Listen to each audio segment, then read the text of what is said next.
국회 사무처 공보기획관입니다. 8월 4주차 정례 브리핑 시작하겠습니다. 먼저 강화된 코로나19 방역 조치와 관련해서 감사의 말씀을 드림과 동시에 다시 한번 협조의 말씀을 요청드립니다. 이미 주지하시다시피 서울과 수도권 지역 코로나19 확진자 증가로 인해서 사회적 거리 두기가 2단계로 격상됨에 따라서 국회 출입 기자분들과 안전 확보와 집단 감염 예방을 위해서 소통관 기자회견장과 기자실에 대한 방역 조치가 강화되어 운영되고 있습니다. 각 상임위 취재도 인원 제한을 위해서 풀 기자단을 운영하고 있습니다. 취재에 많은 불편이 있으시겠지만 적극적으로 협조해 주셔서 감사의 말씀을 드립니다.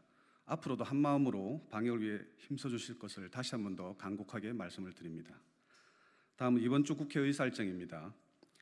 2019 회계년도 결산을 위한 8월 임시국회가 진행 중에 있습니다.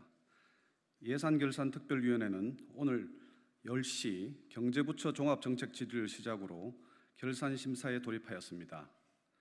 다음 주 월요일까지 진행되는 종합정책질의와 부별심사는 회의장 밀집도를 낮추고자 여야 간 합의하에 위원들이 절반씩만 참석하여 질의하는 방식으로 운영하기로 결정하였습니다. 그 밖에도 국회는 상임위원회 활동 과정에서 발생할 수 있는 과밀집 상태를 해소하기 위하여 상임위원회별로 엄격한 방역 대책을 준비 중에 있습니다. 가령 회의장 내 출입 인원을 50명 수준으로 관리합니다. 이를 위해서 회의장 참석 인원과 회의장 밖에서 정부가 대기 인원을 제한하고 있습니다. 더군다나 정부 측 참석자는 사전에 참석 명단을 제출하도록 하였으며 소위원회도 전체 회의장에서 개회하도록 권고하고 있습니다. 위원회 회의 일정 등은 별도 자료로 확인 가능하겠습니다만 추후에 변동되거나 추가될 수 있음을 미리 양지해 주시기 바랍니다. 다음은 지난주 접수 의안입니다. 지난주 접수된 의안은 166건의 법률안을 포함하여 총 167건입니다. 먼저 수도권을 중심으로 코로나19가 재확산됨에 따라서 방역 대책을 강화하고 후속 피해 방지 조치를 내용으로 하는 법안이 25건이 발의되었습니다.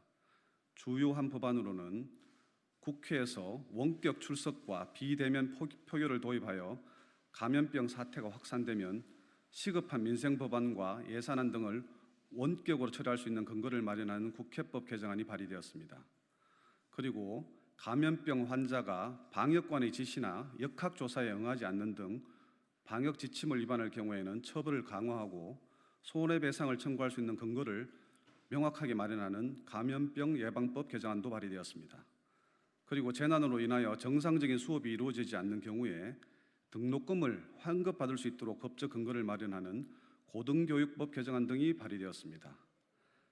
이 외에도 월세액의 세액공제 비율을 20%로 확대하고 주택임대차 계약 시 보증금 및 월세의 한도를 제한하는 내용의 조세특례제한법 개정안, 본인 또는 자녀 혼인이 있는 경우에 그 비용을 해당 과세기간의 종합소득금액에서 최대 500만 원까지 공제하도록 하는 예비부부와 그 부모를 지원하는 내용의 소득세법 개정안 등 민생을 지원하기 위한 법안들이 다수 발의되었습니다. 다음은 지난주 제출된 국민동의 청원 접수 현황을 말씀드리겠습니다. 지난주에는 기후위기에 대한 정책 마련을 요청하는 기후위기 관련 정책에 관한 청원, 여성가족부 폐지에 관한 청원 등 총 2건이 새로 공개되었습니다.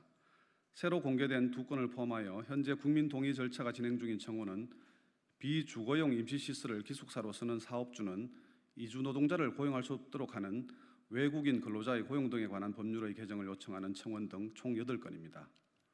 다음은 국회 소속 기관별 일정에 관해서 말씀드리겠습니다. 먼저 요거는 기자분들께서 관심이 있으실 사항인데요. 감사관실에서는 금요일 8월 28일입니다. 제21대 국회 초선의원의 재산 신고를 공개합니다. 21대 국회 초선의원 재산 등록 기준일은 2020년 5월 30일입니다. 5월 30일부터 7월 31일까지 약 2개월간 본인의 신고를 접수받았고요. 제21대 국회 초선의원 재산 신고와 관련한 내용은 금요일 대한민국 국회 홈페이지 국회 공보 게시판에서 확인이 가능합니다. 그리고 국회 도서관은 내일 유럽연합, 영국, 일본의 오픈 뱅킹 관련 입법 사례를 소개하고 우리나라에서 추진하고 있는 오픈 뱅킹의 법제화에 대한 시사점을 살펴보는 최신 외국 입법 정보를 발간합니다. 그리고 국회 입법조사처는 수요일입니다. 8월 26일에 미국에서 이번에 제정된 합법적인 해외 데이터 활용의 명확화 법률 클라우드 액트의 주요 내용과 그 의미를 분석하여 타국과의 데이터 교류 시 데이터 주권 보호를 위한 국내법적 고려 사항을 제시하는 외국 입법 동향과 분석